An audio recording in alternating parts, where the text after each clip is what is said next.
اسلام آباد کے ایک ہسپتال کے بستر پر لیٹی یہ 16 سالہ فسیحہ ہے جسے 1 سال قبل خون کا کینسر تشخیص ہوا۔ کبھی کیمیو اور کبھی ٹیسٹ کرانے کے دردناک عمل سے گزارا جاتا ہے۔ 8ویں کلاس کی طالبہ فسیحہ بڑی ہو کر انفارمیشن ٹیکنالوجی میں انقلاب برپا کرنا چاہتی ہے، لیکن اس بیماری نے پاؤں میں بیڑیاں ڈال رکھی ہیں۔ میری امی جو میرے لیے کوششیں کر رہی ہیں اور اسٹرگل کر رہی ہیں، اسے دیکھ کر مجھے تکلیف ہوتی ہے۔ فسیحہ کے والد 10 سال قبل انتقال کر گئے تھے۔ والدہ نور بی بی نے اکیلے ہی اپنے دونوں بچوں کی پرورش کی۔ 1 سال سے فسیحہ کے علاج پر لاکھوں روپے کا انتظام نور بی بی اکیلے کر رہی تھی، لیکن اب ان کی تمام جمع پونجی ختم ہو چکی ہے۔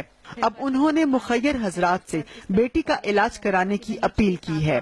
ماشاءاللہ یہ روزے تو پورے رکھتی تھی، 3-4 سال سے قرآن پورا ختم کرتی تھی، کافی ریلیجیس ہے۔ تو فسیحہ بیرون ملک علاج کرانا چاہتی ہے۔ اسے بون میرو ٹرانسپلانٹ کے لیے کسی ڈونر کی بھی ضرورت ہے۔ خون کے کینسر میں مبتلا فسیحہ اس بیماری سے جنگ تو لڑ رہی ہے، لیکن اس جنگ میں اسے ڈونر سمیت مخیر حضرات کی ڈونیشنز کا بھی انتظار ہے جو اسے زندگی کی رونقوں کی طرف واپس لے آئے۔